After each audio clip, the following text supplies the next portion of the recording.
దీని తర్వాత ఎక్కడికి వచ్చారండి?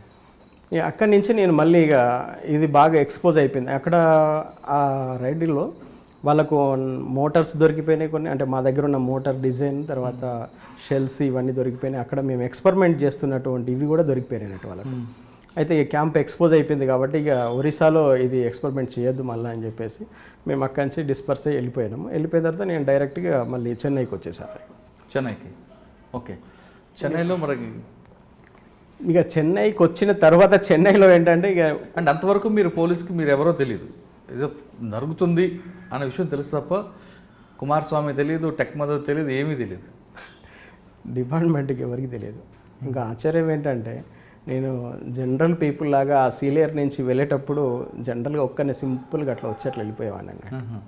ఎవరు సాధారణంగా మీరు రాజమండ్రి నుండి మార్నింగ్ బయలుదేరి సీలియర్ బస్సు ఎక్కడో సీలియర్ దిగిన తర్వాత అక్కడ జెన్కో గెస్ట్ హౌస్ కింద పుట్టి ద్వారా వెళ్ళేవారని మాకు తర్వాత తెలిసింది. అట్లానే అక్కడ టీచర్ అనుకునేవాళ్ళు, నన్ను టీచర్ అనుకునేవాళ్ళు, టీచర్ లాగానే చెప్పేవాడిని. ఇప్పుడు ఉన్నారు కదా. ఓకే, కానీ మీ ఈ టోటల్ ఎపిసోడ్లో మీ జీవిత భాగస్వామి ఎంటర్ ఎక్కడండి? వాస్తవానికి ఆమె నా గాడ్ గిఫ్ట్ అండి. అసలు చాలా మంచి హృదయం కలిగినటువంటి అమ్మాయి. అసలు పార్టీలో మేము కలవడం కూడా యాదృచ్ఛికమే అనుకోవాలి. అసలు ఆమె నా లైఫ్లోకి రావడం, మామూలుగా మేము కమ్యూనిస్టులుగా గాడ్ గిఫ్ట్ అని అలా అనుకోం, కానీ ఇప్పుడు ఈ సొసైటీలో ఉన్నాను కాబట్టి నేను చెప్తున్నాను. వాస్తవానికి దేవుడు అనేవాడు ఉంటే ఆమె రియల్గా నాకు గాడ్ గిఫ్టే అనుకోవాలి. అదేంటి మీ నోట్ నుంచి దేవుడు అని పదం వస్తుంది? నేను ఇప్పుడు ఈ సొసైటీలో పార్ట్గా ఉన్నాను కదా, కాబట్టి నేను ఈ సొసైటీలోకి వచ్చినాక ఇదే లాంగ్వేజ్ మాట్లాడాల్సి వస్తుంది. వాస్తవానికి కొద్దిగా అంతగా నమ్మకపోయినా నమ్మే వాళ్ళను నేను బాగా గౌరవిస్తాను. ఫస్ట్ వాళ్ళ నమ్మకాలని వాళ్ళ విశ్వాసాలని డెఫినెట్లీ నేను దాన్ని గౌరవిస్తాను. కాబట్టి దేవుడు నిజంగా ఉండుంటే మాత్రము ఆమెను నాకు గిఫ్ట్గా ఇచ్చిండని అనుకోవచ్చు. ఆ రోజు నాకు ఆమె విలువ అంతగా స్టార్టింగ్లో తెలియకపోయినప్పటికీ కూడా మా మ్యారేజ్ అనేది యాదృచ్ఛికంగానే జరిగింది. నేను ఒకటి క్యాంపు, అంటే మ్యానుఫ్యాక్చరింగ్ క్యాంప్, అసెంబ్లింగ్ క్యాంపు పెట్టినప్పుడు అందులో సెక్యూరిటీ కోసం వచ్చాను టీం. ఎక్కడ? చెన్నైలో? లేదు, నల్లమల ఫారెస్ట్లో. సెక్యూరిటీ కోసం వచ్చినప్పుడు మాకు కొంత టెక్నికల్ వర్క్, ఫైలింగ్ చేసేటి, మా డ్రిల్లింగ్ వేసే పనులు ఇవన్నీ ఉంటాయి అన్నట్టు. ఒక ఇద్దరు ముగ్గురిని మేము ఆ సెక్యూరిటీ కోసం వచ్చినటువంటి టీముల నుంచి కావాలని చెప్పి అడిగాము.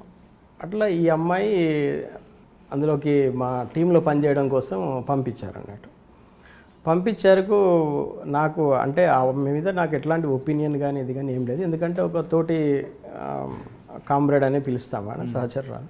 అట్లానే మేము అనుకొని ఆమెను అట్లనే ట్రీట్ చేసాము.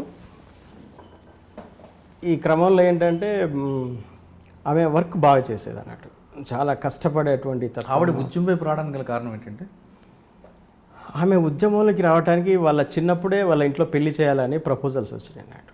ఆమె ప్రకాశం జిల్లా, ప్రకాశం డిస్టిక్ పేర్నమెట్ట ఆమెది.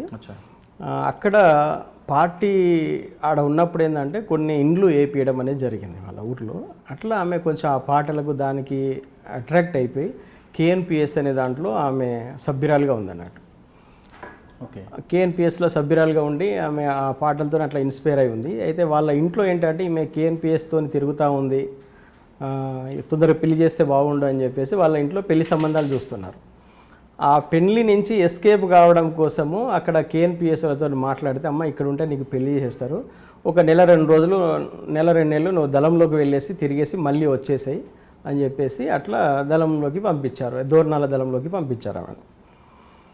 ఆ దోర్నాల దళంలో ఉన్నప్పుడు ఏమంటే ఒక 2 నెలల తర్వాత ఈమెను తిరిగి వెళ్ళిపోతామంటే నేను వెళ్ళను, ఇంకా కొద్ది రోజులు ఇక్కడే ఉంటాను అన్నట్టు. అలా ఉన్న తర్వాత ఆమెకు ఒక డ్రెస్సు, వెపన్ ఇవన్నీ ఇచ్చారు. ఇస్తే ఆ డ్రెస్సు, వెపన్ అవన్నీ వేసుకున్న తర్వాత ఆమెకు ఇంటికి పోవాలనే ఆలోచన రాలేదన్నట్టు మళ్ళీ. ఎందుకంటే అంతకుముందు సివిల్గా ఉండేవాళ్ళు. ఎప్పుడైతే ఈమెకు డ్రెస్సు, వెపన్ ఇచ్చేసి దళం వెంట తిప్పడం అనేది స్టార్ట్ చేశారో ఆమెకి మళ్ళీ ఇంటికి వెళ్ళాలనే ఆలోచన రాలేదు. ఈ క్రమంలో మేము క్యాంపును ఏర్పాటు చేసినప్పుడు మాకు సెక్యూరిటీగా ఒక 20 మందిని పంపించాలని చెప్పి అన్నప్పుడు అందులో ఈ అమ్మాయిని కూడా పంపించారు. అట్లా ఈమె ఇక్కడికి వచ్చిన తర్వాత ఇక్కడ వర్క్ చేయడం కోసం, అసెంబ్లింగ్ చేయడం కోసం కొంతమందిలో తీసుకుంటే ఆమె అందులో ఒక సభ్యురాలుగా వచ్చింది. వర్క్ బాగా చేసేది అన్నట్టు. అచ్చా. అట్లా ఇంట్రెస్ట్, ఆ అమ్మాయికి ఇంట్రెస్ట్ చూశాను. అయితే కొంతమందికి ఏంటంటే మాకు నల్లమలలో మేము వర్క్ చేసేటప్పుడు మాకు అంటే హెల్ప్ చేయడం కోసం కొంతమంది సభ్యులను పర్మనెంట్గా తీసుకోవాలనే ఆలోచన మాకుందన్నట్టు. అట్లా ఉన్నప్పుడు ఏంటంటే ఎవరెవరిని తీసుకుందాము ఏంటిది అని అనుకున్నప్పుడు అప్పుడు లీడర్షిప్ ఉంది, అక్కడ నాయకత్వం ఉంది. నాయకత్వానికి ఇన్ఫామ్ చేశాము, ఇట్లా మాకు కొంతమంది కావాలన్నప్పుడు అట్లా ఒక 4-5 ఒక 4-5 మెంబర్స్ సెలెక్ట్ చేశారు. అయితే అప్పటికి నాకు మ్యారేజ్ ఏమి అవ్వలేదు. అయితే అక్కడ ఉన్నటువంటి డిస్ట్రిక్ట్ కమిటీ, స్టేట్ కమిటీ వాళ్ళు ఏమున్నాయంటే, అన్న నువ్వు ఎట్లా మ్యారేజ్ చేసుకోలేదు కాబట్టి మేము ఒక అమ్మాయిని ప్రపోజ్ చేస్తాము, ఆ అమ్మాయిని ఒకవేళ నువ్వు ఇష్టపడితే మేము ఆ అమ్మాయిని కూడా ఈ టీంలోకి పంపిస్తామని చెప్పేసి అన్నారంట. అట్లా వాళ్ళు ప్రపోజ్ చేశారు, చేసేసి ఆ అమ్మాయిని మా టీంలోకి పంపించడం, మేమిద్దరము పెళ్లి చేసుకోవడం అనేది జరిగిపోయింది. అదే క్యాంప్లో మాకు ఇద్దరికి మ్యారేజ్ చేశారు. అట్లా అయిపోయింది. అంటే మీకు మ్యారేజ్ అయిన తర్వాత మీరు అప్పటికే చెన్నై రాకెట్ లాంచర్ ఆమెను పంపించలేదండి, ఆమెను పంపించలేదు. నేను మాత్రమే వెళ్ళి వచ్చేవాడిని. వచ్చి ఇక్కడ చెన్నైలో చాలా 2 రకాల వర్క్ నాకు ఉండేది. ఇప్పుడు ఒరిస్సాలో ఎప్పుడైతే మా క్యాంపు డిస్టర్బ్ అయిపోయిందో, అయిపోయిన తర్వాత షార్ట్ వెపన్స్ షార్టేజ్ బాగా వచ్చింది పార్టీలో. పార్టీ ఏమందంటే షార్ట్ వెపన్స్ను మ్యానుఫ్యాక్చరింగ్ చేయాలి కాబట్టి అది మధు అయితే చేయగలుగుతారు కాబట్టి ఏదైనా ప్రయత్నం చేయమని చెప్పని సెంట్రల్ కమిటీ నుంచి స్టేట్ కమిటీకి రావడంతో స్టేట్ కమిటీలో కూడా స్టేట్లో షార్ట్ వెపన్స్ షార్టేజ్ బాగా వచ్చింది అన్నట్టు. దాంట్లో నుంచి అప్పటికే నేను చాలా డిజైన్స్ చేసి పెట్టాను షార్ట్ వెపన్స్ ఈజీగా. అప్పుడు చెన్నైలో నేను షార్ట్ వెపన్స్ మ్యానుఫ్యాక్చరింగ్ స్టార్ట్ చేశాను. స్టార్ట్ చేసి అక్కడ ఒక యూనిట్ పెట్టాను. నేను ఒక్కడనే అక్కడ పార్టీకి సంబంధించిన వాళ్ళని, కానీ అక్కడ వెపన్స్ తయారు చేసే వాళ్ళందరూ కూడా లోకల్ వాళ్ళను ఎంప్లాయీస్గా తీసుకున్నాం అన్నట్టు. తీసుకొని చేశాను. ఇది ఇండియన్ గవర్నమెంట్ ఈరోజు కూడా వాళ్ళకు అది అర్థం కాని విషయం అన్నట్టు. వెపన్స్ మ్యానుఫ్యాక్చరింగ్ చేసే వాళ్ళకు అది వెపన్ అని తెలియకుండా నేను డిజైన్ చేసి చేయించాను అన్నట్టు. అదే ఆశ్చర్యం వాళ్ళకి. నేను చెప్పేంత వరకు కూడా వాళ్ళకి ఎవ్వరికీ అసలు ఐడియా కూడా లేదు. వెపన్స్ ఇట్లా పనిచేసిన ఒక ఎంప్లాయీ కూడా తెలియదు, ఎవ్వరికీ తెలియదు అన్నట్టు. ఎంతమంది పనిచేసేవారు? అట్లా ఒక 6 మెంబర్స్ పనిచేసేవాళ్ళు. దాంట్లో ఒక సూపర్వైజర్ ఉండేవాడు, ఎవరికి కూడా తెలియదు. నాకు సపరేట్, అది హాల్లో నాకు సపరేట్గా ఒక క్యాబిన్ ఉంటుంది. ఆ క్యాబిన్లో కంప్యూటర్ ఇదన్నీ ఉంటాయి. దాంట్లో నేను డిజైన్ చేసేసి డ్రాయింగ్స్ వాళ్ళకి ఇచ్చేవాడిని. వాళ్ళకందరికీ ఏం తెలుసు అంటే స్పిన్నింగ్ మిల్కి సంబంధించినటువంటి స్పేర్ పార్ట్స్ చేస్తున్నాము అంతవరకే తెలుసు వాళ్ళకు. కానీ ఇది వెపన్స్కి సంబంధించింది అనేది నాకు మాత్రం తెలుసు తప్ప వాళ్ళకి ఎవరికి తెలియదు. అసలు ఎవరికి కూడా ఆ ధ్యాస కూడా లేదన్నట్టు, అటువంటి ఇదన్నట్టు. ఎందుకంటే ఆ స్పేర్స్ అలా ఉంటాయి, అవి ఐడెంటిఫై చేయలేరు, ఎవరు కూడా చేయలేరు. అది ట్రిగ్గర్ను చేస్తాము, ట్రిగ్గర్ ఆకారం ఉంటుంది కానీ ట్రిగ్గర్ అని మీరు గుర్తుపట్టలేరు నేను చెప్పేంతవరకు. బ్యారెల్ ఉంటుంది, బాడీ చెన్నైలో అంబత్తూరులో అట్లా డిజైన్ చేసి చేసాము. 2 years అక్కడ కంపెనీ పెట్టి నడిపించాము అన్నట్టు. తర్వాత ఇంకా ఆశ్చర్యం ఏంటంటే అంబత్తూరు పోలీస్ స్టేషన్కు ఒక 500 yards డిస్టెన్స్లో అన్నట్టు ఒక వర్క్షాప్ ఉంది అక్కడ. ఆ వర్క్షాప్ వాళ్ళకు అది షార్ట్ వెపన్స్ సంబంధించిన బాడీ వెల్డింగు ఆ వర్క్షాప్లో రోడ్డు మీద పోసుకొని పోసుకొని ఇలాగా కుప్పలాగా పోసేసుకొని అక్కడ వెల్డింగ్ కొట్టేవాళ్ళు అన్నట్టు. వాళ్ళు రోజు పొద్దున్న నుంచి సాయంత్రం వరకు కానిస్టేబుల్స్, పెట్రోలింగ్ టీమ్స్ అవన్నీ తిరుగుతూనే ఉంటాయి. ఎవరికి ఐడియా లేదు కదా, ఎవరికి ఐడియా రాదు. ఆ బాడీ మొత్తం వెల్డింగ్ అంతా రోడ్డు మీద చేశారన్నట్టు. మీరు నవ్వుకునేవారు అప్పుడు? చాలా అంటే కొద్దిగా ఆశ్చర్యం అనిపించేది. అంటే వీళ్ళకు అంటే అప్పుడు నాకు గర్వం కూడా అనిపించేది. అంటే నా ఆలోచన ఎదటి వాడికి అర్థం కాకుండా ఉందంటే నేను సక్సెస్ అయ్యానని చెప్పేసి నాకు గర్వంగా ఉండేది అన్నట్టు. అట్లా చేయించాను, రోడ్డు మీద చేసి చేయడం అనేది నాకు ఆశ్చర్యం. ఇంకోటి ఏంటంటే 12 bore bullets back side cups నేను చెన్నైలో నేను అవి తయారు చేయించాను అన్నట్టు. అది కూడా రోడ్డు మీదనే ఉంటుంది. కొన్ని 5,000 బుల్లెట్స్కి సంబంధించిన బ్యాక్ క్యాప్స్ ఒక ప్రెస్లో నేను తయారు చేయించాను అక్కడ, జాబ్ వర్క్ ఇచ్చి. ఇది చాలా, అది ఎవరు నమ్మని విషయం. అప్పుడు చెన్నైలో క్యూబ్ బ్రాంచ్ అని ఒక వింగ్ ఉండేది, చాలా ఫాస్ట్గా యాక్ట్ చేసేవారండి వాళ్ళు.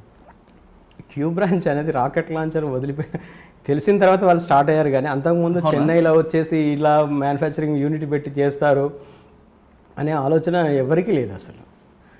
మేమంతా యాక్టివిటీ బయట అటు మహారాష్ట్ర అటు సైడ్ చేస్తామనే ఉంటుంది తప్ప చెన్నైలో పెట్టి చేస్తామనేది డిపార్ట్మెంట్కి ఎవరికి ఐడియా లేదు. తర్వాత ఒకటి ఏంటంటే ఆ 5000 క్యాటరేజెస్ సంబంధించిన బ్యాక్ క్యాప్స్ ఆడ చేయడం అనేది కొంచెం జనరల్ నాలెడ్జ్ ఉన్న వాళ్ళు ఆలోచిస్తే 100% వాళ్ళకి అది అర్థమవుతుంది.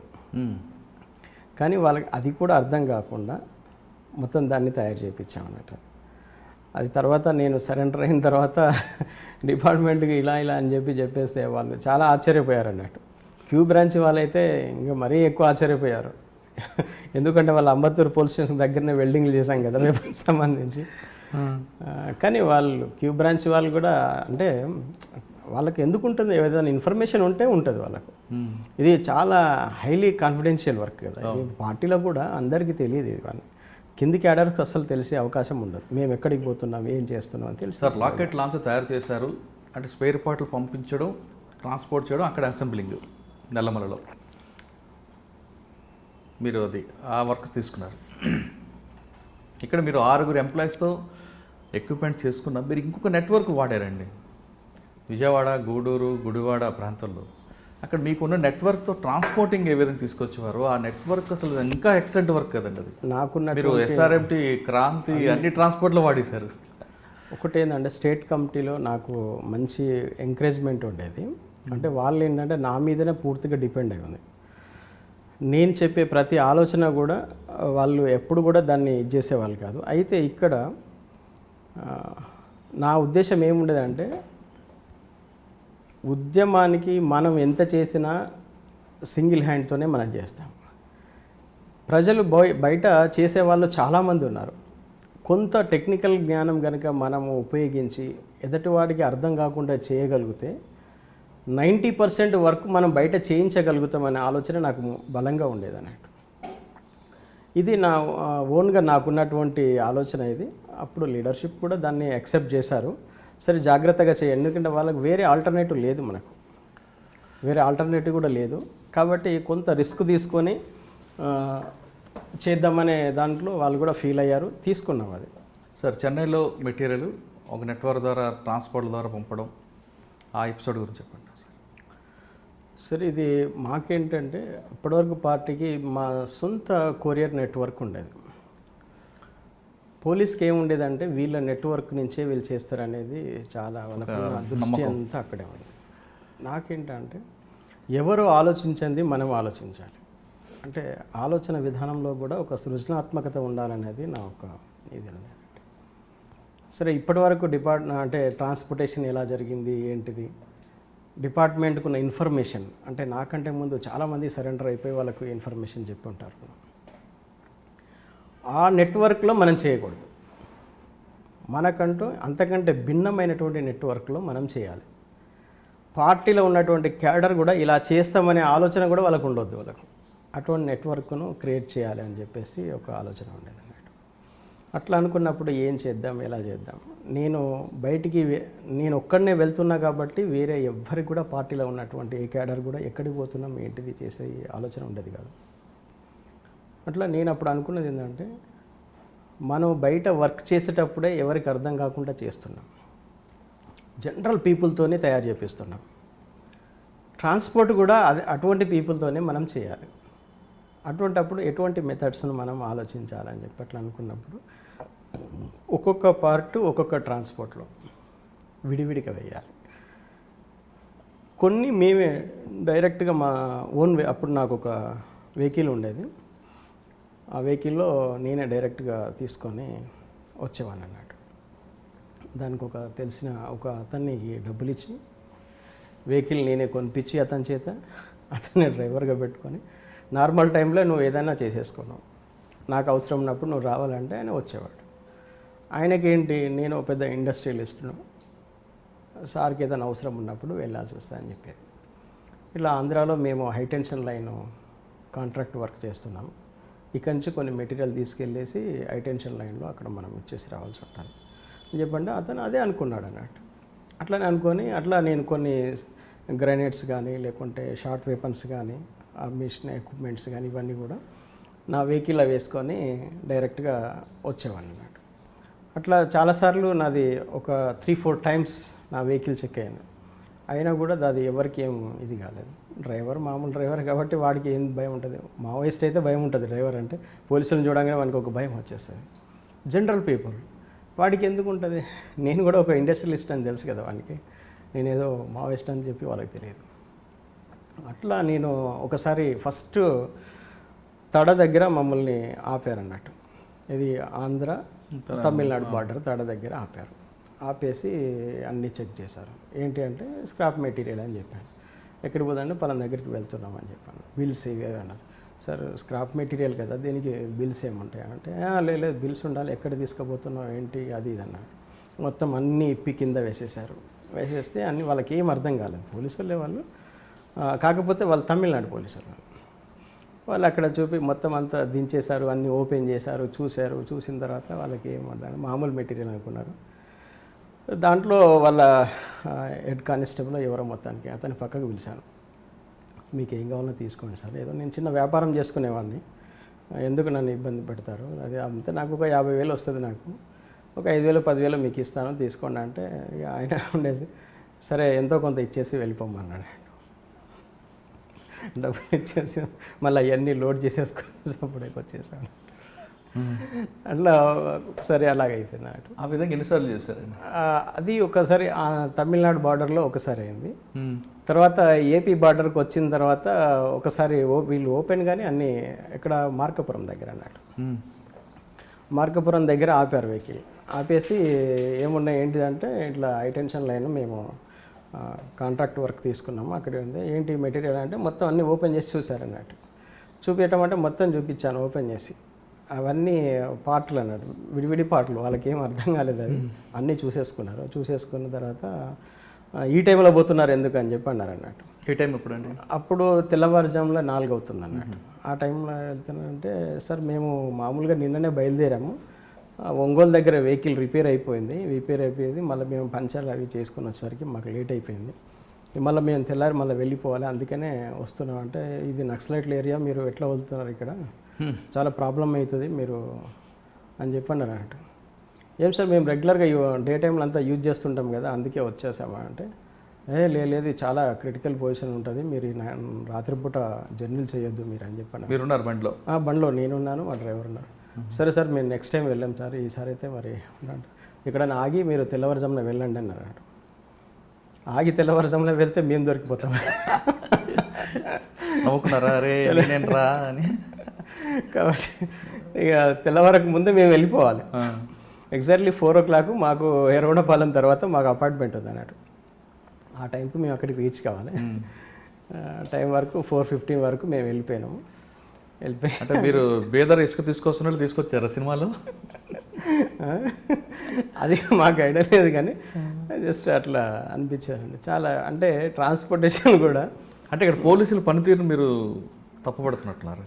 తప్పుపట్టడం కాదు, అలా సూక్ష్మంగా నా మీద నాకు కాన్ఫిడెన్స్, ఈ యాంగిల్లో వాళ్ళు ఆలోచించారనే ఒక ఆలోచన నాకు ఉంది తప్ప వాళ్ళు అసలు వాళ్ళ ఇంటెలిజెన్స్ చాలా స్ట్రాంగ్ ఉంటుంది, అట్లేం కాదు.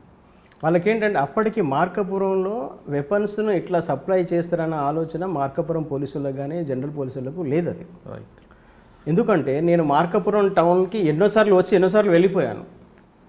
ఎవరు అక్కడ అంత వీడెవడు వచ్చినవాడు ఎవడు ఏంటిదని అట్లా ఆలోచించేవాళ్ళు. మార్నింగ్ 4:15కి ఎర్రగొండపాలెం చేరుకొని అక్కడ మేము ఇవి మా ప్లేస్లో అనుకున్న ప్లేస్లో అది డిస్పాచ్ చేసేసి. మీకు డ్రైవర్కి అనుమానం రాలేదా సార్ ఏంటి మనం ఏం చేస్తాం? డ్రైవర్ హైటెన్షన్ లైన్ కాంట్రాక్టర్ కదా నేను, వాడికి ఎందుకు వస్తుంది? వానికి అందరు 10,000 ఇస్తే నేను 15,000 శాలరీ ఇస్తాను. అక్కడ వెపన్స్ తీసుకొని మన వాళ్ళు వచ్చినప్పుడు వెపన్స్తో రారు వాళ్ళు ఏంటంటే బండి తీసుకొని వస్తారు, ఎడ్ల బండి లేకుంటే ఏదైనా ట్రాక్టరు. మేము ఎక్కువ ట్రాక్టర్ యూజ్ చేసేవాళ్ళము. ట్రాక్టర్ వచ్చి రోడ్ పక్కన నిలబడుతుంది చెట్లలో, దీన్ని అక్కడే రోడ్ పక్కన మేము దించేస్తే అక్కడి నుంచి వాళ్ళు వచ్చి లిఫ్ట్ చేసుకుని వెళ్ళిపోతారండి. రిటర్న్ మళ్ళీ మీరు అదే బండిలో నేను వెళ్ళిపోతాను, వీళ్ళు తీసుకొని వెళ్ళిపోతారు, నేను అక్కడి నుంచి మళ్ళీ రిటర్న్ వెళ్ళిపోతాను. ఎందుకంటే నేను అక్కడే దిగితే మళ్ళీ వీడు ఎక్కడ పోతాడేమో తెలియదు కదా, వీడిని జాగ్రత్తగా నేను మళ్ళీ చెన్నై వరకు తీసుకెళ్ళాలి. వాడు మళ్ళీ ఎవరితో మాట్లాడొద్దు, ఎక్కడ ఏం చేయొద్దు, ఆ విషయం నాకు తెలుసు తప్ప వానికి తెలియదు. నేను పక్కన ఉన్నాను అనుకో వాడికి ధైర్యం ఉంటుంది. ఇక వాడు ఇక్కడ స్టార్ట్ అయినంటే మళ్ళీ చెన్నై పోయేదాకా ఇక్కడ వెహికల్ ఆపేటోడు కదన్నట్టు, అట్లా వెళ్ళిపోయేవాడు. అంటే ఆ విధంగా మీరు రాకెట్ లాంచర్ని చెన్నైలో చూపించి ఫస్ట్ వెపన్స్ అట్లా డిస్పాచ్ చేశాము. తర్వాత క్రమంలో ఏమైందంటే ఈ క్వాంటిటీ అనేది పెరిగింది మాకు. స్కార్పియోలో దీంట్లో తెచ్చే క్వాంటిటీ కంటే కూడా ఎక్కువ క్వాంటిటీ అయిపోయింది. అంటే రాకెట్ లాంచర్లు కొన్ని ఫస్ట్ 5,000 తయారు చేయాలనుకున్నాము. అట్లా ఒక 10 యాన్స్లర్స్ చిన్న చిన్న కంపెనీస్ నాకు చుట్టూ ఉన్నటువంటి కంపెనీస్కి అందరికీ ఆర్డర్స్ ఇచ్చేసి మొత్తం నేనే మెటీరియల్ అంతా ఇచ్చేసి తయారు మీ ఫండ్ ఎక్కడి నుంచి వచ్చేదండి అప్పట్లో? ఇంకా పార్టీ నుంచే ఇస్తారు. పార్టీ మీరు పార్టీ ఆదేశాల మేరకు రాకెట్ లాంచర్లు తయారు చేయడం, అసలు యాక్చువల్గా కొరియర్ వ్యవస్థను, పార్టీకి ఉన్న కొరియర్ వ్యవస్థను పక్కన పెట్టి సామాన్య ప్రజల చేత పని చేయించడం, సామాన్య ప్రజల చేత ట్రాన్స్పోర్ట్ చేయించడం అని ఒక పందాన్ని ఎంచుకున్నారు. అంటే ఎవరికి తెలియదు, పోలీసుకి తెలియకుండా మనం తీసుకెళ్ళొచ్చు. అంటే మీ ఉద్దేశం మంచిదే కావచ్చు, కానీ ఈ కార్యక్రమంలో ముగిసిన తర్వాత మీతో ఎవరెవరు పనిచేశారో, మీ దగ్గర పనిచేసిన 6 ఎంప్లాయీస్ అవ్వచ్చు, చుట్టుపక్కల ఉన్న వాళ్ళు అవ్వచ్చు, ట్రాన్స్పోర్ట్ చేసిన SRMT, క్రాంతి, ఇటువంటి ట్రాన్స్పోర్ట్ కంపెనీలు పోలీసుల కేసులు పెట్టి వాళ్ళని కోర్టుకి ఇచ్చి వాళ్ళ ఆస్తులను సీజ్ చేసినప్పుడు ఆ విషయం తెలిసినప్పుడు మీకు ఏమనిపించింది? చాలా బాధ అనిపించిందండి. వాస్తవానికి నేను ఉద్యమం కోసము ప్రజల యొక్క సహాయంతో చేస్తున్నానని చెప్పి అనుకొని నేను వీళ్ళందరికీ దాంట్లో ఇన్వాల్వ్ చేయడం జరిగింది. అది అయితే తర్వాత నేను ఈ రాకెట్ లాంచర్స్ తయారు చేసి ట్రాన్స్పోర్ట్ అంతా చేసిన తర్వాత ఇవి సక్రమంగా పార్టీలోకి చేరి ఎక్కడ కూడా ఎక్స్పోజ్ కాకుండా ఉంటే వీళ్ళంతా సేఫ్గానే ఉండేవాళ్ళు. కానీ ఎప్పుడైతే ఇది అచ్చంపేటలో దొరికిపోయి, ట్రాన్స్పోర్ట్లో దొరికి ఎక్స్పోజ్ అయిపోయి ఎట్లయితే పబ్లిసిటీ అయిందో, దాని తర్వాత నాకు అప్పుడు కానీ నాకు దీని మీద మైండ్ చేంజ్ అంటే ఆలోచన అనేది రాలేదు. ఒక్కసారి అంటే అప్పుడు తేజ న్యూస్ అనేది నేను రెగ్యులర్గా ఫాలో అయ్యేవాడిని. అప్పుడు న్యూస్ అంటే నాకు అదే అక్కడ చెన్నైలో అదే అందుబాటులో ఉండేది. అందులో ఒక్కసారిగా ఫ్లాష్ న్యూస్ ఆంధ్రప్రదేశ్లో రాకెట్ లాంచర్లు అని చెప్పేసి పెద్దగా ఫ్లాష్ న్యూస్ వస్తుంది అన్నట్టు. నక్సల్కి సంబంధించిన భారీ డంపు కనిపెట్టిన పోలీసులు అని అట్లా ఇక రకరకాలుగా అదండి ఫ్లాష్ న్యూస్ చాలా ఇదిగా వస్తుంది అన్నట్టు. అప్పుడు నాకు అనిపించింది, అరే బాబు ఏదో జరుగుతుంది ఇక్కడ అని చెప్పేసి. అంటే అంత సెన్సేషనల్ న్యూస్ అనేది అప్పుడు లేదు, అంత భారీ సెన్సేషనల్ అయిపోయింది అది. అప్పుడు వెంటనే నేను ఏం చేశానంటే ఫస్ట్ నేను ఇక్కడి నుంచి ఎస్కేప్ కావాలి. ఎందుకంటే నాకు ఇన్వెస్టిగేషన్ మీద నాకు కొంచెం అంచనా ఉంది. ఒక్క దగ్గర బ్రేక్ అయిందంటే డెఫినెట్లీ వాళ్ళు రివర్స్ ఇన్వెస్టిగేషన్ స్టార్ట్ చేస్తారు. అంటే అక్కడి నుంచి రివర్స్కి వెళ్ళిపోతారు. ఈరోజు కాకపోయినా ఒక 10 డేస్కో 1 వీక్ ఒక 15 డేస్కో డెఫినెట్లీ చెన్నైకి చేరుకుంటారు. చెన్నైలో మన లొకేట్ చేసేటువంటి సామర్థ్యం ఉందనేది నాకు తెలుసు. నాకు అంటే ఇంటెలిజెన్స్ మీద నాకు అంత భారీ అంచనా కూడా ఉందన్నట్టు. ఎందుకంటే నేను ఎప్పుడు కూడా వాళ్ళ తక్కువ అంచనా వేయలేదు. ఎందుకంటే అంత సిబ్బంది, వాళ్ళకు అంత నెట్వర్క్ అవన్నీ ఉన్నాయి. కాకపోతే అప్పటి వరకు నేను చేసే పని మీద వాళ్ళకు దృష్టి లేకపోవచ్చు. కానీ ఒక్కసారి చేస్తున్నామని తెలిసిన తర్వాత ఇండియన్ గవర్నమెంటే షేక్ అవుతుందనే విషయం నాకు అంచనా ఉంది. నేను చాలా క్రిటికల్ పొజిషన్లో ఉంటాననే విషయం కూడా నాకు తెలుసు. ఇమ్మీడియట్లీగా నేను ఆ న్యూస్ చూడంగానే న్యూస్ ఛానల్లో కనుక అది రాకపోతే నేను ఎమర్పాటుగా ఉండేవాన్నేమో అక్కడ. కానీ ఎప్పుడైతే న్యూస్ ఛానల్లో ఆ న్యూస్ స్ప్రెడ్ అయిందో నేను ఒక్కసారిగా అక్కడి నుంచి నేను మా మిస్సెస్ ఇద్దరం నా దగ్గర ఉన్నటువంటి అమౌంట్ ఇదంతా తీసేసుకొని బైక్ మీద అక్కడి నుంచి ఎస్కేప్. ఎందుకంటే అక్కడి నుంచి మేము ఎందుకంటే అప్పటికి కూడా నాకు ఒక ఇది ఉంది, ఏంటంటే ఇప్పటికే వచ్చున్నారేమో ఇక్కడ. తెల్లారి న్యూస్ పేపర్ తీసుకుందామని అనుకున్నాను. వెంటనే నాకు వచ్చింది, ప్రతి న్యూస్ పేపర్ సెంటర్ దగ్గర అప్పటికి ఇంటెలిజెన్స్ వాళ్ళు వచ్చేసి నిఘా పెట్టి ఉంటే డెఫినెట్లీ అది కూడా డేంజర్ అవుతుంది. కాబట్టి మనము ఇక్కడి నుంచి ఏది కూడా తీసుకుపోదు, జనరల్ సింపుల్ పీపుల్ పోయినట్టు వెళ్ళాలని చెప్పేసి ఇమ్మీడియట్గా నేను నా భార్య ఇద్దరం బైక్ ఉంటే బైక్ మీద ఆమెను తీసుకొని చెన్నై సిటీలో 4 అవర్స్ తిరిగినాం. 4 అవర్స్ అనేక గల్లీలు, అనేక స్ట్రీట్లు తిరిగిన తర్వాత మా వెనక ఎవరు లేరు అని నిర్ధారించుకున్న తర్వాత చెన్నై సిటీ నుంచి బయటికి వెళ్ళిపోయాం అన్నట్టు. బయటికి వెళ్ళిపోయి ఒక వెల్లూరు అని ఒక టౌన్ అన్నట్టు, అక్కడ వెళ్ళేసి అది సిటీకి వచ్చి 80 కిలోమీటర్లు ఉంటుంది. ఆడికి వెళ్ళేసి మా బైక్ను రైల్వే స్టేషన్లో పెట్టి అక్కడి నుంచి మేము ట్రైన్కు వెళ్ళకుండా అక్కడి నుంచి మేము మళ్ళీ బస్ ఎక్కి కర్ణాటకకు వచ్చేసాం.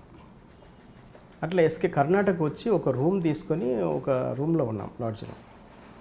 ఆ లాడ్జ్కి వచ్చేసి టీవీ పెట్టగానే అన్ని ఛానల్స్లలో మాదే వచ్చేస్తుంది న్యూస్.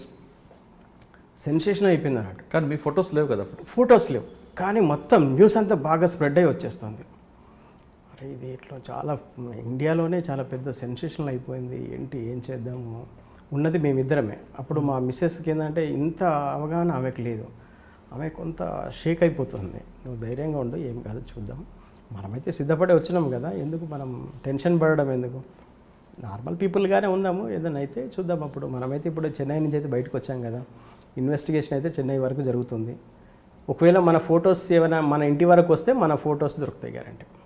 ఆ ఫొటోస్ దొరికినప్పుడు మనము ఈ ఏరియా నుంచి బయటికి వెళ్ళిపోదామని చెప్పి అనుకున్నాం. నా ఎక్స్పెక్టేషన్ లాగానే ఒక 2 డేస్లో పెన్సిల్తో వేసినటువంటి డ్రాయింగ్ ఒకటి టెలికాస్ట్ అవుతుంది అన్నట్టు, అన్ని న్యూస్ ఛానళ్ళలో రావడం జరిగింది. అంటే అప్పటికి నా పేరు కూడా ఏం పేరు వస్తుంది, అప్పటికి చెన్నైని అంతా వీళ్ళు హ్యాండ్ ఓవర్ చేసేసుకున్నారు. అంటే మొత్తం ఇంటెలిజెన్స్ వాళ్ళందరూ కూడా, ఇప్పుడు క్యూ బ్రాంచ్ వాళ్ళు, ఇక్కడ ఏపీ సంబంధించిన ఇంటెలిజెన్స్ వాళ్ళు, తర్వాత మహబూబ్ నగర్ సంబంధించిన స్పెషల్ టీమ్స్ అన్నట్టు, అంటే శ్రీనివాసరెడ్డి గారి ఎస్పీ గారి వాళ్ళ స్పెషల్ టీం ఆయన కూడా పంపించారు. వీళ్ళందరూ ఏంటంటే చెన్నైని మొత్తము జల్లెడ పట్టేస్తున్నారు అన్నట్టు. కానీ ఈవెన్ టెక్మద్ అనే పేరు అచ్చంపేటలో ఒక సరెండర్ ఆయన అమ్మాయి చెప్పింది అన్నట్టు. అది అప్పుడు ఒకసారిగా టెక్మద్ అనే పేరు బయటికి రావడం అనేది స్టార్ట్ అయింది అన్నట్టు. అసలు ఆశ్చర్యం ఏంటంటే ఇవి కూడా వీళ్ళకి ఇక్కడ తెలిసేది కాదు, అచ్చంపేటలో కూడా. అచ్చంపేటలో అసలు ఎట్లా ఇవి లొకేట్ అయినాయి అంటే, ఒక నారాయణ రెడ్డి అని ఒక కాంట్రాక్టర్, ఈ సాంబశివుడు ఏం చేశాడంటే వాటిని ట్రాన్స్పోర్ట్లో ఒక మెటీరియల్ వచ్చింది, నువ్వు వెళ్ళి పికప్ చేసుకొని లోపలికి తీసుకురా అమరాబాద్కి అని చెప్పేసి ఆయన పంపించాడు. ఆ నారాయణ రెడ్డి అంటే ఆయనకు ధైర్యం చాలలేదు, ఏదో అన్నలు చెప్తున్నారు అంటే ఆయనకు ధైర్యం చాలలేదు, ఏందో మెటీరియల్ వస్తుంది అని చెప్పి. చాలాగా ఒక 1 నెల రోజులు ఆయన వెయిట్ చేశాడు. ఈ 1 నెల రోజులలో ట్రాన్స్పోర్ట్లోనే ఉండిపోయింది అది. ఈ ట్రాన్స్పోర్ట్ వాడు ఈ నారాయణ రెడ్డికి ఫోన్ల మీద ఫోన్లు చేస్తున్నాడు, వచ్చి తీసుకుపో నీ పేరు మీద మెటీరియల్ వచ్చింది, అది ఏదో మెటీరియల్ వచ్చిందని. అయితే ఎందుకు ఆయనకి చేస్తున్నాడు అంటే, ఆయన ఒకసారి వెళ్ళి కలిసి వచ్చాడు. కలిసి వచ్చి ఏంటిది మెటీరియల్ ఉందంటే ఇట్లా తీసుకెళ్ళాలంటే అది చాలా మినిమం ఒక టన్ను మెటీరియల్ ఉంటుంది, టన్నున్నర ఉంటుంది అన్నట్టు. ఆయన వచ్చి అంత మెటీరియల్ వచ్చింది, నేను ఎట్లా తీసుకుపోతానని చెప్పి రిటర్న్ వెళ్ళిపోయాడు. రిటర్న్ వెళ్ళిపోయి మళ్ళీ దళాన్ని కలిసి అది మెటీరియల్ ఏదో చాలా ఉందన్న, నేను తీసుకురాలేను దాన్ని అంటే, లేదు నువ్వు ఎట్లయినా చేసి తీసుకురా, ఒక ట్రాక్టర్ తీసుకెళ్ళి తీసుకురా అని చెప్పేసి ఆయనే ప్రయత్నంలో ఉన్నాడు. ఆ ప్రయత్నంలో ఆయన మళ్ళీ వచ్చాడు అక్కడి దాకా. ఈలోపు ఏమైందంటే ఆ దళంలో ఉన్న ఒక అమ్మాయి సరెండర్ అయింది. ఆ అమ్మాయి సరెండర్ అయిపోయి దళానికి సంబంధించిన ఇన్ఫర్మేషన్ చెప్తూ ఈ నారాయణ రెడ్డి 2 సార్లు దళం దగ్గరికి వచ్చిపోయిన విషయం కూడా చెప్పేస్తున్నారు. చెప్పడంతోనే ఈ నారాయణ రెడ్డి ఎందుకు దళం దగ్గరికి వెళ్ళిపోయాడు అని చెప్పేసి నారాయణ రెడ్డిని రాత్రి తీసుకొని వచ్చేసారు. వస్తే నారాయణ రెడ్డి నార్మల్ పీపుల్ కదా, ఆయనకి ఎందుకు ఉంటుంది సార్, ఏదో ట్రాన్స్పోర్ట్లో ఏదో మెటీరియల్ వస్తుందని చెప్పారు, నేను అది పికప్ చేసుకోవడానికి వెళ్ళాను, అది చూస్తాను మొత్తం ఇనుప రాడ్లు ఇనుప ముక్కలు ఇవన్నీ ఉన్నాయి, అంత మెటీరియల్ నేనే తీసుకుపోతానని చెప్పి నేను తీసుకుపోలేదు సార్ అన్నాడు. వెంటనే వాళ్ళు క్రాంతి ట్రాన్స్పోర్ట్కి వచ్చేసి అందులో ఉన్న మొత్తం 18 బ్యాగులు 20 బ్యాగులు అన్నట్టు మొత్తం టన్నున్నర మెటీరియల్ అంత తీసుకొని అచ్చంపేట పోలీస్ స్టేషన్కి వచ్చారు. వచ్చేసి ఒక రోజంతా కూడా దాన్ని వాళ్ళు అక్కడే పెట్టుకున్నారు. అది ఓపెన్ చేశారు. ఆ అమ్మాయి సరెండర్ అయిన అమ్మాయి కూడా అక్కడే ఉంది. చూస్తే అన్ని విడివిడి స్పేర్ పార్ట్స్ అవన్నీ వాళ్ళకి ఏం తెలియదు కాదు. అక్కడ ఉన్నటువంటి పోలీసు వాళ్ళు ఎస్ఐసి వీళ్ళందరూ కూడా ఏంటంటే, ఏంది మావోయిస్టులకి ఏం పని పాట లేదైందని ఇనుప ముక్కలన్నీ తెచ్చుకున్నారు, ఎందుకు ఇవి దేనికి సంబంధించినవి కాదు, ఏం చేసుకుంటారు దీంతోనే అని చెప్పేసి వాళ్ళు అట్లా అనుకుంటున్నారు అన్నట్టు. సరెండర్ అయిన క్యాడర్లు అందరినీ పిలిపించారు. అయితే మా దగ్గర ఒకసారి నేను రాకెట్ లాంచర్స్ నల్లమల్ల ఫారెస్ట్లో టెస్ట్ చేస్తున్నాను అన్నట్టు, దానికి ఫోర్సు దాని అంటే డిస్టెన్స్ ఎంత ఉందో ఇవన్నీ టెస్ట్ చేస్తున్నప్పుడు మహబూబ్ నగర్ నుంచి ఒక మిలిటెంట్ వచ్చాడు. ఆ అబ్బాయి టెస్ట్ చేసినప్పుడు చూశాడు అన్నట్టు. చూసినప్పుడు అక్కడ రాకెట్ ముందు భాగంలో ఉండేటువంటి కోన్ షేప్లో ఒకటి ఉంటుంది, అది చూశాడు వాడు. చూసేసి ఆ సరెండర్ అయిన క్యాడర్లు అందరినీ, జిల్లాకు సంబంధించిన అందరినీ పిలిచారు. అరే మీ మావోయిస్టులకు ఏం పని లేదు, అరే ఇనుప ముక్కలను తెచ్చుకున్నారు, ఎందుకు పనికి వస్తారా ఇవి అని చెప్పేసి వాళ్ళని పిలిస్తే అన్ని మిలిటెంట్లు అందరూ చూసినాక లాస్ట్ వీడు చూశాడు. చూసేసి ఈ అబ్బాయి చూసి ఏమనంటే, సార్ నేను టెక్మద్ టెస్ట్ చేసినప్పుడు చూసినాను సార్, ఇది రాకెట్ లాంచర్కి సంబంధించింది సార్ అన్నాడు. ఎట్లా చూసినారో ఏంటంటే, సార్ ఇది ఇట్లా ఉంటుందని వాడు పేపర్ మీద గీసి చూపెట్టాడు. దాంట్లో ఆ పేపర్ను పట్టుకొని వాళ్ళు మొత్తం అన్ని స్పేర్ పార్ట్స్ అన్నిటినీ ఇక ఒక్కొక్కటి ఇది ఉందా అంటే ఇది ఉంది సార్, ఇది అన్నీ ఉన్నాయని చెప్పాడు వాడు. అరే ఇవి రాకెట్ లాంచర్ సంబంధించి అప్పుడు వాళ్ళు దాన్ని తీసుకొని అసెంబ్లింగ్ చేయడం అనేది చేశారు. ఒక్కరోజు అంతా అది కాబట్టి అప్పుడు ఇక మొత్తం డిపార్ట్మెంట్ అంతా కదిలిపోయింది అన్నట్టు. ఏంది ఇంత పెద్ద స్టాక్ తెప్పించారంటే ఇది చాలా భారీ ఎత్తున కుట్ర జరుగుతుంది ఇక్కడ అని చెప్పేసి అనుకొని అప్పుడు మన ఆంధ్రప్రదేశ్ ఇంటెలిజెన్స్ వాళ్ళు డిపార్ట్మెంట్ అందరూ కూడా దాని మీద చాలా సీరియస్ ఎఫర్ట్ పెట్టారు అన్నట్టు. ఇది ఈ ఎఫర్ట్ ఏమైపోయిందంటే మొత్తం నేషనల్ వైడ్గా చాలా సెన్సేషనల్ అయిపోయి అక్కడి వరకు వచ్చేసింది. టెక్ మదన్ అనే పేరు ఆ అమ్మాయి, ఆ సరెండర్ అయిన అమ్మాయి పేరు భారతి అన్నట్టు. ఆ భారతి అనే అమ్మాయి ఇది టెక్ మదన్న చేశాడు ఈ పని, ఆయనకే తెలుసు ఇది అని చెప్పేసి ఆ అమ్మాయి చెప్పింది అన్నట్టు. చెప్పడంతోనే అప్పుడు బాగా టెక్ మద్ అనే వర్డ్ అప్పుడు బాగా ఫేమస్ అయ్యడం అనేది జరిగింది. అప్పుడు ఎప్పుడైతే నా పేరు, నేను బెంగళూరులో ఉన్నప్పుడు టీవీలో నా పేరు టెక్ మధు, దీని వెనుక సూత్రధారి టెక్ మధు అని చెప్పి ఎప్పుడైతే వచ్చిందో న్యూస్లో కథం, అప్పుడు మేము ఇక అక్కడి నుంచి వెళ్ళిపోయిన ఎక్కడే మ్యాంగ్లూరు వెళ్ళిపోయాం. మేము బెంగళూరు నుంచి మ్యాంగ్లూరు వెళ్ళిపోయాను. మ్యాంగ్లూరు వెళ్ళిపోయి అక్కడ ఒక రూమ్ తీసుకొని ఉన్నాం. మళ్ళీ ఆ రోజు వరకు మా ఫొటోస్ అవన్నీ రాలేదు. ఈ క్రమంలో ఈ 4-5 డేస్ క్రమంలో చెన్నైని మొత్తం జలడబట్టించేసి మొత్తం అన్నీ వెతుకుతూ ఉన్నారు. ఇది చెన్నై నుంచి వచ్చిందని కనిపెట్టేశారు. ఇది అచ్చంపేటకి ఎక్కడి నుంచి వచ్చింది, విజయవాడకి ఎక్కడి నుంచి వచ్చింది, నెల్లూరు నుంచి ఎక్కడికి వచ్చింది, అంబత్తూరు నుంచి వచ్చింది. అంబత్తూరుకి వచ్చిందంటే అంబత్తూరు ఇండస్ట్రియల్ ఏరియా. ఈ ఇండస్ట్రియల్ ఏరియాలోనే ఎక్కడో ఇది మ్యానుఫ్యాక్చరింగ్ అయ్యి ఉంటుంది అని చెప్పేసి అక్కడ క్యూ బ్రాంచ్ వాళ్ళు దీన్ని బాగా ఏపీ ఇంటెలిజెన్స్ వాళ్ళకి బాగా సపోర్ట్ చేశారు. వాళ్ళు ప్రతి ఇండస్ట్రీస్కి వెళ్ళేసి ఇటువంటి స్పేర్ పార్ట్స్ ఏమైనా మీరు చేశారా అని చెప్పేసి అట్లా ఎంక్వైరీ చేయడం పెట్టింది. దాదాపు ఒక 200-300 మంది ఇంటెలిజెన్స్ వాళ్ళు మొత్తం దాన్ని జల్లడబట్టారు. అప్పుడు ఒక క్యాస్టింగ్ చేసిన అతను, ఆ ముందు కోన్ షేప్ ఏదైతే ఉందో అది క్యాస్టింగ్ చేసిన కంపెనీకి వెళ్ళారు అన్నట్టు. వెళ్ళినప్పుడు అతను చెప్పాడు, సార్ ఇట్లా నేను ఏపీలో ఒక అతను నాకు ఇది ఆర్డర్ ఇచ్చాడు సార్, ఇస్తే నేను చేసి ఇచ్చాను అని చెప్పి చెప్పాడు. అక్కడి నుంచి ఆయన దగ్గర నాకు కంపెనీకి సంబంధించిన ఫోన్ నెంబర్స్ అవన్నీ డీటెయిల్స్ దొరికినట్టు.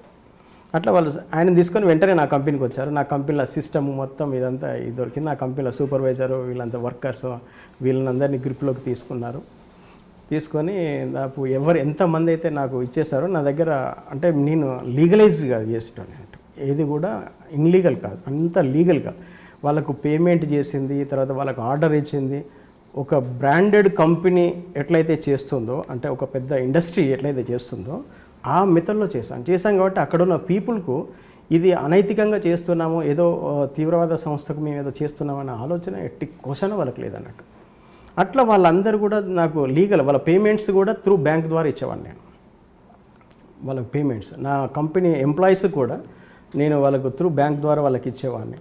అట్లా ఎక్కడ చూసినా కూడా అసలు ఏదో నార్మల్గా చేసినట్టు ఉండదు అన్నట్టు, అంత ఒక సిస్టమేటిక్గా చేసినట్టు ఉంటుంది అన్నట్టు. అట్లా ఎవరికి కూడా ఎక్కడ కూడా అనుమానం రావడానికి ఆస్కారం లేదన్నట్టు. ఎవరైనా పేమెంట్కి వచ్చిందంటే ముందు ఓచర్ రాసిన తర్వాతనే పేమెంట్ ఇచ్చేవాళ్ళం అన్నట్టు. అవన్నీ చూసాను. అంత సిస్టమేటిక్గా ఉన్నప్పుడు వాడు ఎందుకు ఆలోచిస్తాడు, ఎదటి వానికి ఆలోచనే రాదు.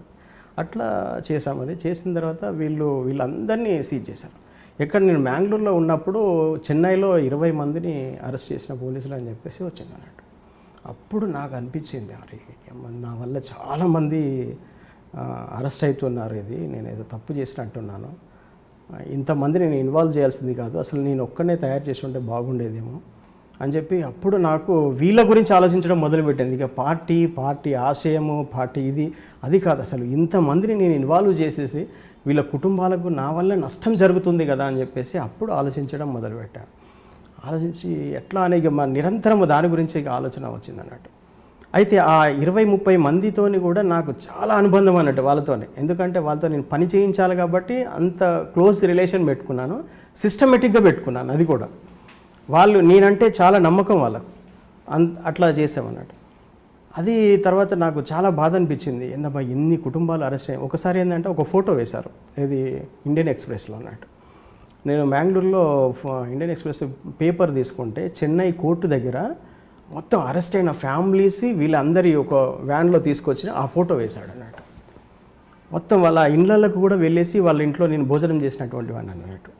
అంత క్లోజ్నెస్ అన్నట్టు. వాళ్ళ ఇంట్లో ఏ బర్త్డే అయినా ఏదైనా కూడా ప్రతి కంపెనీ వాళ్ళు నన్ను పిలిచి ఇన్వైట్ చేసేవాళ్ళు, ఎందుకంటే వాళ్ళకు మెయిన్ కస్టమర్ నేనే అన్నట్టు.